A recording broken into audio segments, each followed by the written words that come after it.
우리가 요한복음을 통해서 같이 배워가고 있는데요. 지난 시간에도 하나님의 말씀이신 예수님을 살펴보면서 이 시대, 특별히 포스트 모더니즘 시대에 하나님의 말씀에 대한 대적이 얼마나 시대 가운데 팽배한가, 특별히 해체의 그 반대에 대해서 살펴보았고요. 그러면서 그 상황에서 우리가 하나님의 말씀이신 예수님이 육신을 입고 이 땅에 오신 것처럼 우리가 하나님의 말씀을 구현하는 매력적인 반문화 대한사회, 그러면서 하나님의 말씀이 교회의 육신을 입어 세상에서 실현되어지고 구현되어지는 그 교회를 세우고 그렇게 교회가 나가는 것이 실질적으로 이 시대의 해체에 대한 가장 강력한 대적이다라는 부분도 살펴보았습니다. 이렇게 요한복음을 이렇게 준비하다 보니까 선교적 교회와 관련해서도 매우 중요한 부분들을 이렇게 비춰가시는 것 같습니다. 확인시켜 주시는 거죠. 오늘은 생명 되시는 예수님에 대해서 살펴보면서 또 다른 한 면을 살펴보려고 합니다. 첫째, 생명은 요한복음의 핵심적인 주제입니다. 그러니까 요한복음 1장부터 18장까지가 요한복음의 서문으로서 요한복음 전체의 핵심적인 주제들을 담고 있다, 이렇게 이미 말씀드렸잖아요. 그러면서 우리가 살펴본 1절부터 3절까지는 창조주 하나님 되신, 그래서 말씀 되신 예수님에 대해서 말하고 있거든요. 그리고 곧바로 이어서 오늘 읽은 4절에 보면 예수님 안에 하나님의 생명이 있는 것을 말하고 있습니다.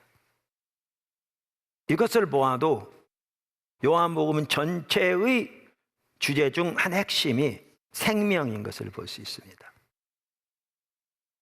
제가 요한복음에 대해서 이렇게 언급하면서 두 가지 책을 언급했잖아요. 하나는 움직이는 포도나무, 그러니까 마이클 고몬이라는 분이 쓴 건데 우리나라의 큰 선교 단체에서 중요한 선교 교과서적인 책으로 번역해서 낸 책이거든요. 이 책이. 다른 한 책은 요한복음 새롭게 읽기, 저 책이죠. 리처드 보쿰. 리처드 보쿰 같은 경우는 뛰어난 학자거든요, 세계적으로. 네, 저 책 정말 뛰어난 책입니다. 그래서 저기 나오는 아까 말씀드린 대로 움직이는 포도나무, 그 책만 하더라도 생명이라는 주제는 요한복음에서 중심적 역할을 하고 있다, 이제 그렇게 말합니다. 그러면서 그 책 86쪽에 보면 이렇게 말합니다.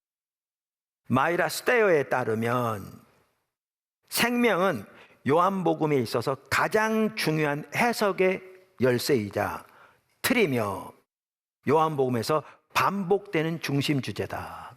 강력하니. 그러니까 요한복음 전체를 생명이라는 틀을 가지고 이해해야 올바로 이해할 수 있다, 그 얘기잖아요. 그만큼 이 생명은 요한복음의 핵심적인 주제입니다. 두 번째, 생명의 의미. 그럼 여기서 말하는 생명이 뭐냐는 거죠. 자, 우선 요한복음에서는요, 생명이라는 단어와 영원한 생명, 즉 영생을 같은 의미로 씁니다. 그러니까 생명, 영생은 같은 걸 말합니다, 요한복음에서. 자, 그러면 생명이 뭘 말하냐는 거죠. 다른 말로 하면 영생을 뭘 말하냐는 거죠. 자, 그럼 첫 번째, 요한복음은 하나님 나라라는 용어 대신 생명 혹은 영생이라는 단어를 사용합니다. 그러니까 오늘날 그냥 한두 학자가 아니고요, 일반적으로 신약 성서 학자들이 대체적으로 동의하는 내용이 바로 이 말입니다. 그러니까 공간복음, 즉 마태, 마가, 누간복음에는 하나님 나라라는 용어가 나옵니다. 그리고 예수님이 감당하신 사역의 핵심을 하나님 나라 사역으로 말하고 있습니다. 그런데 요한복음에는 하나님 나라라는 용어가 딱 두 번 나오고 3장에 3절과 5절에 더 이상 나오지 않습니다. 그런데 요한복음에는 이 하나님 나라라는 용어 대신에 생명 혹은 영생이라는 단어가 나옵니다. 그래서 요한복음에 나오는 생명 혹은 영생은 하나님 나라라는 용어 대신에 나온 말입니다. 할렐루야. 그러니까 우리가 예수를 믿으면 영원히 삽니다. 당연히 그걸 포함합니다. 말씀드린 대로. 그러나 그보다 훨씬 더 광범위한 것을 의미하고 있습니다. 요한복음 내에서는. 그래서 리처드 보컴은 이렇게 얘기합니다.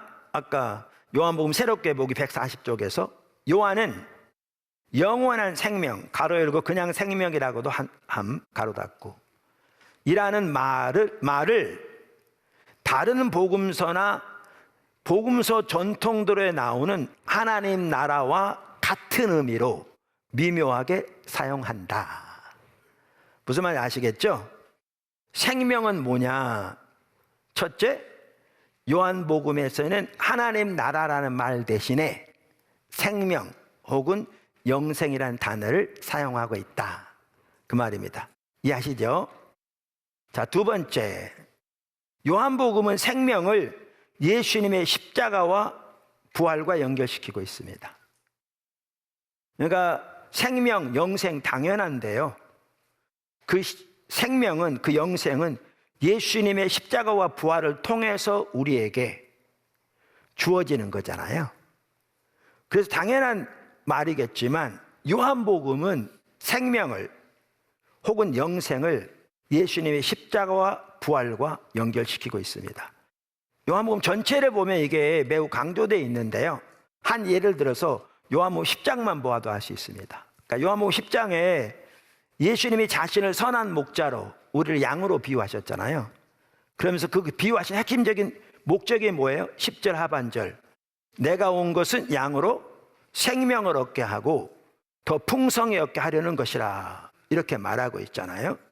그런데 그 구절에서도 예수님은 그 짧은 그 비유인데 여기에서 자신의 죽음에 대해서 5번 언급하고 있고요, 자신의 부활에 대해서 2번 언급하고 있어요. 이 생명에 대해서 말하면서 그만큼 생명과 예수님의 십자가 부활을 요한복음은 연결시키고 있어요. 할렐루야. 당연한 말이라고 생각하십니다. 예, 당연한 말입니다. 근데 좀 더 깊은 의미들이 있죠. 작은 세 번째, 요한복음의 생명 혹은 영생은 포괄적으로 풍성한 삶을 말합니다. 그러면 요한복음에 나오는 생명이란 말이 무슨 뜻인가? 자, 여기 보십시오. 하나님께서 모든 창조 세계를 창조하실 때, 그리고 인간을 창조하실 때 하나님께서 원하셨던 삶은 모든 삶의 영역에 하나님의 생명이 풍성한 샬롬의 삶이었습니다. 믿으십니까? 자, 인류가 타락했습니다. 이미 살펴본 대로 인류의 타락으로 해서 모든 창조 세계에 죄의 영향력을 들게 되었습니다. 그런데 하나님께서 모든 창조 세계를 구속할 계획을 세우시고 이제 그 일을 위해서 아브라함을 부르시고 이스라엘을 부르셨습니다. 그리고 참 이스라엘로 하나님의 아들 예수님이 오셔서 십자가 부활을 통해 구속을 이루셨습니다. 그 구속을 이루셔서 우리에게 오게 하신 게 아까 말씀드린 대로 생명, 영생입니다. 그리고 예수님이 다시 오실 때 그때 우리의 부활이 있고 새하늘과 새 땅이 있는데 그 영원한 새하늘과 새 땅에서 누릴 그 생명은 역시 이 모든 것이 완성된 포괄적으로 풍성한 생명입니다. 이 세 개가 다 연결되어 있습니다. 연결되어 있습니다. 그래서 하나님 나라만 하더라도 앞으로 임할 하나님의 나라가 예수님의 삶을 통해 이 땅에 이미 임한 것이 하나님 나라잖아요. 그리고 예수님 다시 또 완성될. 그래서 이 생명을 이해하되 창조부터 시작해서 하나님이 예수님 십자가 부활을 통해 우리에게 주시기를 기뻐하시는 그 포괄적으로 풍성한 삶, 그리고 그것의 완성은 새하늘과 새 땅에서 하나님의 임재 가운데 하나님과 교제 가운데서 우리가 누릴 그 모든 면에서의 풍성한 삶을 말하는 것을 볼 수 있습니다. 그렇다면 요한복음에서 말한 이 생명, 영생이 무엇을 말하는지를 조금을 이해할 수 있습니다. 우리가 그동안 살펴본 게 뭐였냐면 하나님이 창조하셨습니다. 그런데 인류의 타락으로 인해서 모든 그 죄의 영향력 아래 들어가게 되었습니다. 결혼이건 뭐 성이건 뭐 국가건 뭐 정치건 돈이건 경제건 이 모든 것들은 하나님이 창조하신 선한 구조입니다. 이미 살펴봤잖아요. 그죠? 다 알고 계시죠? 그런데 이것이 인간의 죄로 인해서 악한 방향으로 가게 되었습니다. 권력도 그렇고 돈도 그렇고 비즈니스도 그렇고 성도 그렇고 심지어 가족도 그렇고 등등등 옆으로 가게 되었습니다. 그러면 선교적 삶은 뭐냐? 이 잘못된 방향으로 간 이것을 하나님 원래 창조하신 선한 구조로 돌이키는 거다.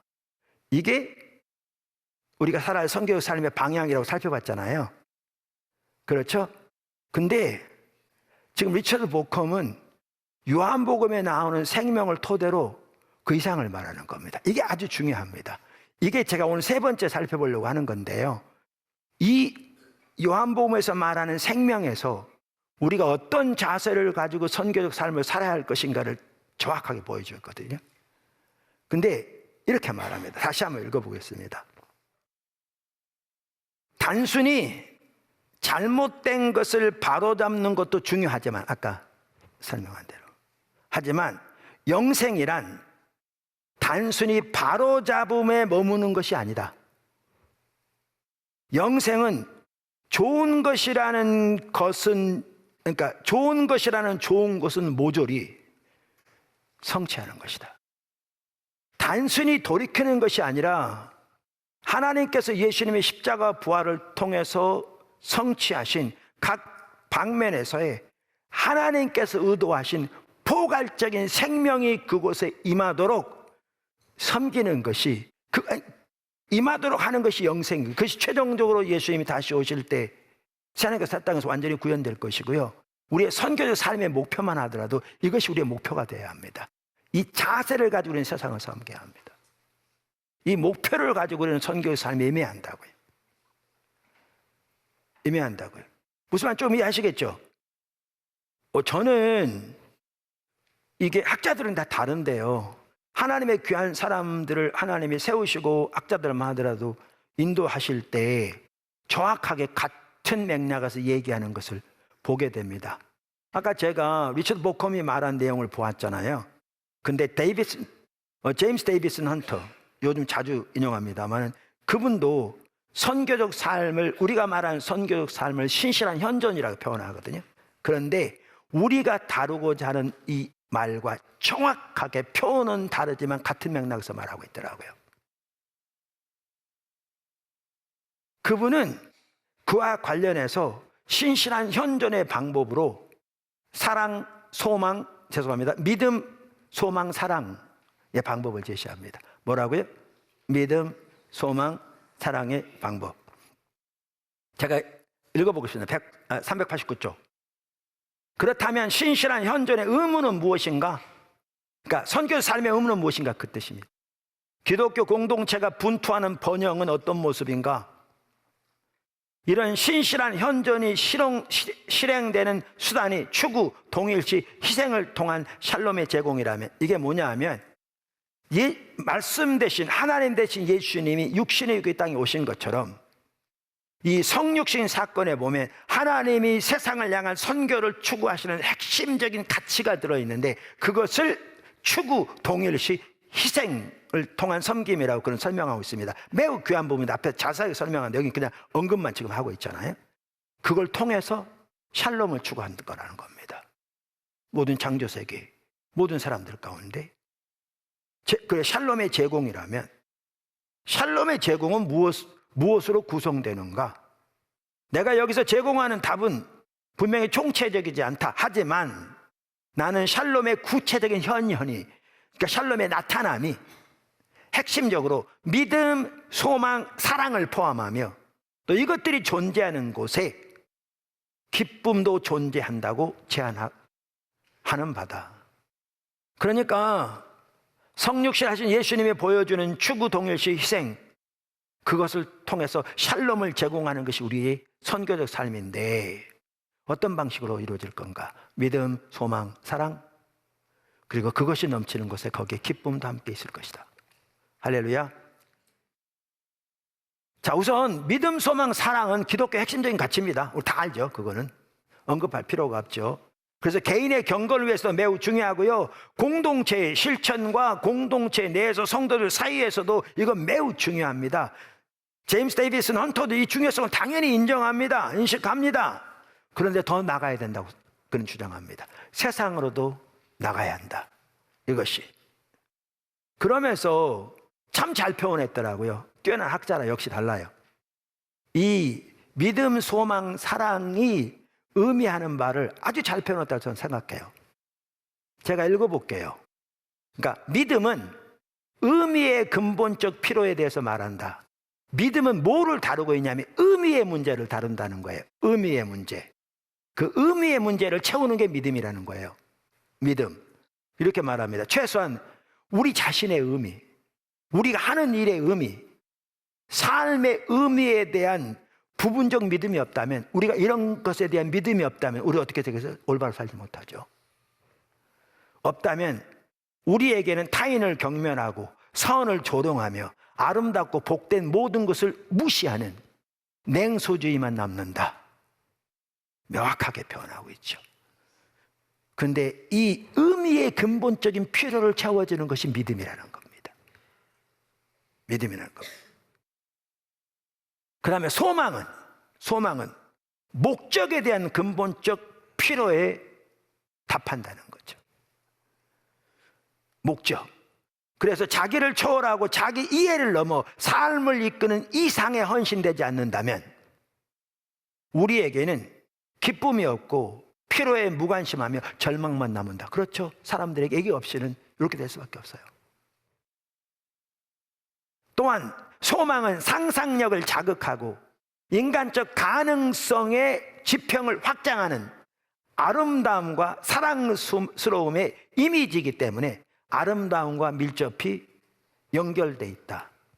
그 다음에 사랑은 믿음과 소망보다 훨씬 더 포용적이다. 그러면서 사랑은 친밀, 애정, 소속감에 대한 근본적인 필요와 관계가 있다는 거죠. 사랑은. 그러면서 그것이 없다면 우리는 서로와 환경으로부터 소외된다. 사랑이 없으면 우리는 서로와 환경으로부터 소외된다. 또한 사랑은 은총, 자비, 정의에 관한 것이다. 그것이 없다면 우리에게는 원한과 굴욕, 잔인과 강제, 상처와 불의만 남는다. 그래서 믿음, 소망, 사랑은 인간 존재의 핵심이라 그 말입니다. 기독교의 가장 중요한 덕목일 뿐만 아니라 그래서 개인의 영성을 위해서뿐만 아니라 교회 안의 실천과 상호 간의 교제를 위해서도 그렇지만 이러한 믿음, 소망, 사랑에 대한 분명한 이해를 가지고 우리는 세상을 섬겨야 한다. 하나님의 영생이 그곳에 성취되도록. 그러면서 말씀드린 대로 이게 반드시 안 믿는 세상에 대해서 이렇게 해야 한다는 거예요. 그러면 이 말 속에는 뭐가 포함되냐면 안 믿는 사람들도 당연히 진정한 자유와 아까도 말씀 의미와 이러한 것들이 보장되도록 섬겨야 되는 거잖아요. 이렇게 믿음, 소망, 사랑의 포괄적인 적용을 이것이 선교적 사랑, 그분은 신실한 현존이라고 말하는데 이렇게 말할 때 어떤 사람들은 반대한다 그 말이죠. 기독교 내에서. 좀 더 자세한 내용은 책을 보시면 돼요. 제가 쭉 설명하기 힘드니까 일부만 설명할게요. 그럼 이렇게 말하면 읽어볼게요. 의심할 여지 없이 많은 기독교인이 믿음, 소망, 사랑에 대한 이런 포괄적인 이해에 반대할 것이다. 앞에 몇 가지 쭉 말하고 난 다음에 지금 말하는 거예요. 심지어 기독교 공동체 외부에 있는 사람들도 함께 누릴 수 있는 의미, 목적, 소속감의 공통된 공간을 만든 일에 대해서도 그들은 반대할 거예요. 이들과 함께 그런 공통적인 이러한 것을 목적이나 의미나 미나 소속감을 만드는 데 있어도 반대할 거다. 왜 세상에 대한 그들의 헌신이 비신자들을 설득하여 천국에 가도록 회심시키는 노력 그 이상을 지향해야 한단 말인가? 우리 기독교인들은 기껏해야 세상을 향해 저들 예수 믿게 해서 천국 가게 하는 것으로 끝나거든요. 어떻게 그 이상을 할 필요가 있는가라는 거예요. 그 이상을 할 필요가 있다고 주장할 때 거기에 믿음, 소망, 사랑이 있어야 한다를 추구해야 한다고 할 때 많은 사람이 반대할 거라 그 말이죠. 자기에게. 그러면서 이렇게 말합니다. 저는 제가 보기에 정말 중요한 것을 지적하고 있다고 생각하기 때문에 제가 인용하고 있는 거거든요. 이렇게 말합니다. 자신이 선하게 되는 것 이상으로 기독교인이 이런 방향으로 움직여야 한 최소한 두 가지 이유가 있다. 자신이 선하게 당연히 돼야 되지만 기독교인 전체가 이렇게 안 믿는 사람들을 향해서도 세상을 향해서도 믿음, 소망, 사랑으로 나가야 될 이유가 두 가지다. 한 가지가 뭐냐? 정치적 이유다. 기독교인은 자신이 타인에게 거절한 것을 자신에게 요구할 수 없다. 자신의 권리는 타인의 권리이기도 하며 또한 이를 위한 책임이다. 기독교인을 위한 권리는 유대인을 위한 권리이며 인본주의자들을 위한 권리는 무슬림과 불교도들을 위한 권리이기도 하다. 무슨 말이냐면 기독교인들이 자기들의 권리를 주장하면서 불교도에게 이슬람을 믿는 사람들에게 그들의 권리 주장을 가로막는다면 이건 있을 수 없는 일이다. 그 말입니다. 이건 정치적으로 옳지 않다. 여기에 보면요, 기독교 국가가 해답이 아닌 걸 볼 수 있어요. 이건 학자들이 다 말하는데 우리의 선교적 삶에 우리가 여러 번 책에도 제 책에 나왔지만 기독교 국가가 옳지 않은 해답의 방법이에요. 그래서 아까도 말한 대로 하나님은 모든 창조 세계에 생명을 원하신다는 그 원칙을 반드시 기억해야 한다. 그리고 그것은 아까 우리가 생각하는 이상을 지금 아까 평을 다시 이따 말할 수도 있어요. 그 다음에 둘째는 왜 그렇게 해야 되느냐? 문화적 이유라는 거죠. 기독교 신앙의 타당성과 설득력은 그 안에서 의미, 목적, 미소속감이 가능한 문화적 상황에 의존한다. 기독교 신앙의 생명력과 공유 가능성은 모든 신앙이 타당한 것으로 대접받는 사회적 환경에서 의존한다. 무슨 말이냐? 모든 신앙, 신념이 자기들의 믿는 바를 자유롭게 믿고 표출할 수 있는 문화적인 환경이 되지 않는다면 기독교 신앙이 그 자리에서 그들에게 기독교 신앙을 나누고 그들을 그 하나님을 믿는 참된 길로 인도할 수 있는 길이 없는 거죠. 자격이 주어지지 않는 거죠. 이렇게 보면 아까도 말씀드린 대로 기독교 세계가 답이 아닌 걸 명확하게 볼 수 있어요. 다시 말하면 성경적인 진리를 법적인 강제 조항으로 모든 사람을 제한하는 건 답이 아니라는 거예요. 그리고 역사를 볼 때 그건 실패했어요. 그리고 지금 세계에서 더 이상 가능하지도 않아요. 그건 답이 아니에요. 그럼 이 말은 기독교 신자는 기독교 신자대로, 불교 신자는 불교 신자대로, 무슬림들은 무슬림대로, 세속주의자는 세속주의자로, 동성애자는 동성애자대로 자기들이 원하는 대로 서로 살면 되느냐, 그걸 말하는 것도 아니에요. 제임스 데이비스 헌터는 전혀 그걸 말하지 않아요. 그 책 제목부터가 그렇지 않아요. 우리 삶의 모든 영역에 대한 진정한 답은 완전한 진리인 성경 안에 있어요. 그래서 우리는 사랑의 섬김을 통해 모든 사람들에게, 모든 창조세계에 하나님의 생명을 의도하시는 그 가치와 목표를 가지고 사랑의 섬김을 통해 그들을 하나님의 길로 인도하는 책임이 우리에게 있어요. 예수님이 육신이 있고 세상에 오셔서 십자가 지심으로 그 일을 이루신 것처럼. 믿음, 소망, 사랑이 안 믿는 모든 사람들에게도 구현되고 진정한 의미에 실현되는, 그리고 그 진정한 답은 하나님의 말씀에 있기에, 근데 그리로 인도하는 것이, 그 모든 것이 보장되는 상황에서 예수님이 육신을 이 땅에 오셔서 십자가 지심으로 성취하신 것처럼 그렇게 사랑으로 섬김을 통해서 이루어내는 정치적인 압박이나 비방이나 극렬한 분노의 반대나 이런 차원이 아닌 그러면서 그거를 아까